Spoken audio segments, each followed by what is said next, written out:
A'udzubillahi minasyaitonirrajim. Bismillahirrahmanirrahim. Assalamualaikum warahmatullahi wabarakatuh. Baik, kita bertemu sekali lagi untuk sambungan perbincangan mengenai zakatul amwal, dan kita akan berada dalam bahagian yang kedua yang akan membincangkan tentang jenis harta yang diwajibkan zakat yang seterusnya, insya-Allah. Baik, sebelum tu kita semak dahulu kuis yang saya tanyakan pada kelas yang lalu. Berapakah jumlah zakat yang dikenakan ke atas Ahmad yang memiliki 2,500 gram emas? Jadi jawapan yang diberikan oleh para pelajar yang menjawab itu betul lah, iaitu 2.5% daripada harta ataupun emas yang dimilikinya, yang didarab dengan RM164.33 yang merupakan nilaian emas semasa tahun ini 2020. Jadi jumlah yang dikenakan adalah RM10,270.625, yang mana kalau kita nilaikan, nilai ini 2.5% daripada jumlah keseluruhan emas yang dimiliki. Kalau dikeluarkan zakat, masih lagi berbaki RM400,554. Begitulah banyak sebenarnya nilai emas yang dijadikan contoh tadi. Baik, pada hari ini kita akan sama-sama melihat bab yang berikutnya, iaitu zakatul ma'adin wal rikas. Baik, apakah dia al-ma'adin wal rikas? Ia bermaksud mastukhrija min batnil ardi min adh-dhahabi wal fiddah, iaitu sesuatu yang dikeluarkan dari perut bumi, seperti emas dan perak, dan boleh jadi banyak lagi jenis benda-benda ataupun harta ataupun logam yang dikeluarkan daripada perut bumi. Baik, atau secara lebih khusus, al-ma'adin itu ialah jam'u ma'danun wa huwa ismun lil makan alladhi khalaqallahu ta'ala bihil jawahir min adh-dhahabi wal fiddah wal hadid wal nuhas, iaitu al-ma'adin adalah kata jamak bagi kalimah ma'dan, nama bagi tempat yang Allah jadikan padanya permata seperti emas, perak, besi dan tembaga, dan bermacam-macam lagi jenis sebenarnya bahan galian ni. Baik, wa idza istukhrija muslimun ma'danan min ardi mawad la malika laha aw min ardi yamlikuha fayajibu alaihi zakata fihi. Jika seseorang muslim mengeluarkan galian daripada tanah yang tidak diusahakan, tanah yang terbiar dan tiada pemilik, ataupun galian yang dikeluarkan daripada kawasan yang dia sendiri milik ataupun yang dimilikinya, maka wajib dikeluarkan zakat. Kalau dikeluarkan galian daripada tanah yang bukan milik dia atau tapi tidak diusahakan, ataupun daripada tanah yang dia miliki, maka wajib dikeluarkan zakat bila cukup syarat lah. Baik, yang seterusnya ar-rikas, itu bermaksud dafinul jahiliyah, ay al-mal al-madfun bil jahiliyah qabla al-islam, iaitu sesuatu harta yang ditanam semasa zaman jahiliyah atau harta yang tertanam sebelum kedatangan Islam, tersimpan kemudian ditemui selepas daripada itu.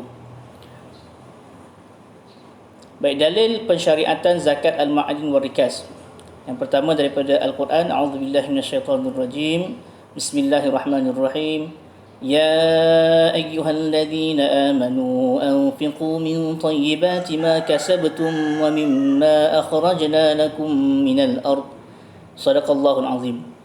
Maksud firman Allah Ta'ala, wahai orang-orang yang beriman, nafkahkanlah di jalan Allah, yakni zakatkan sebahagian dari hasil usahamu yang baik-baik dan sebahagian dari apa yang kami keluarkan dari bumi untuk kamu.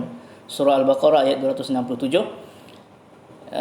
Bahagian ayat wa mimma akhrajna lakum minal ard itu bermaksud ay minal hubub wathimar wal ma'adin wal rikas, iaitu daripada biji-bijian, buah-buahan, ma'adin, galian, dan juga rikas. Ini harta tertanam zaman jahiliyah. Itu terrangkum di situ beberapa perkara, tapi kita fokus dahulu tentang al-ma'adin wal rikas. Baik, dalil yang kedua daripada hadis Nabi sallallahu alaihi wasallam, an al-Harith bin Bilal bin al-Harith an abihi anna Rasulullah sallallahu alaihi wasallam akhadha min al-ma'adin al-qabaliyah as-sadaqah, rawahu al-Hakim. Dari Bilal bin Harith radhiyallahu anhu bahawa Rasulullah sallallahu alaihi wasallam dikatakan ataupun diriwayatkan mengambil zakat dari galian-galian yang didapati di al-qabaliyah, ini nama sebuah tempat. Hadis riwayat Hakim. Dalil daripada hadis yang kedua, an Abi Hurairah radhiyallahu anhu anna Nabiy sallallahu alaihi wasallam qala wa fi rikazi al-khumus, rawahu al-Bukhari.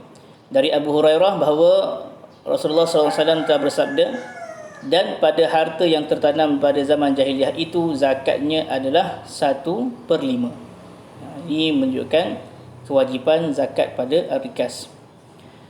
Baik, seterusnya al-ijma'. Dalil ijma'. Ajma'an ulama' ala masyru'iyyati zakah fil ma'adin wa rikas. Ijma' ulama' sepakat menyatakan tentang pensyariatan, yakni kewajipan mengeluarkan zakat ma'adin dan juga ar-rikas. Baik, berikutnya kita lihat pula syarat-syarat wajib zakat al-ma'adin dan rikas ini. Yang pertama, az-zahabu wal fiddah. La zakata fil mustakhraj min al-ma'adin al-ukhra kal hadid wal rasas wal fayrus wa ghairuha. Wala zakata fil rikas min ghairi adh-dhahabi wal fiddah. Baik, syarat yang pertama mesti emas dan perak. Maka tiada ada zakat atau tiada zakat pada harta galian yang lain yang dikeluarkan dari perut bumi, besi, pelamba, batu, fairus dan lain-lain. Itu tidak dikenakan zakat. Dan tiada zakat juga kepada harta yang tertanam selain daripada emas dan perak. Kalau harta itu emas dan perak, maka wajib zakat. Kalau bukan harta daripada emas dan perak, maka tidak wajib zakat. Baik, syarat yang kedua, an-nisab, cukup nisab. Baik, bagi harta galian ataupun rikas yang berbentuk az-zahab, emas, maka nilai nisabnya ialah 85 gram. Kalau daripada harta perak ataupun galian perak, maka nisabnya adalah 672 gram. Sama dengan perbincangan dalam bab zakat emas dan perak sebelum ini. Baik, berikutnya miqdaru zakatil ma'adin wal rikas.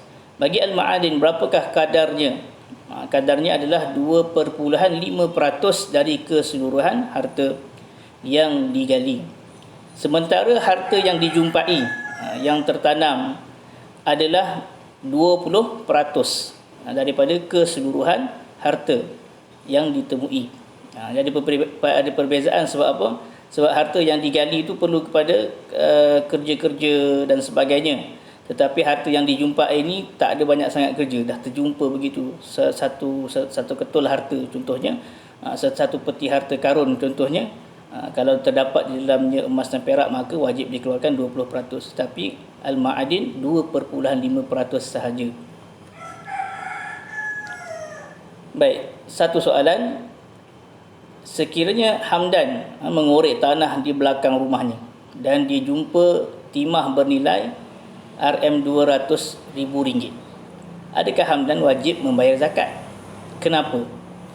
Sila jawab pada soalan ini di bahagian komen. Dan insyaAllah setakat ini saja untuk kali ini. Kita akan sambung lagi insyaAllah perbincangannya pada minggu hadapan.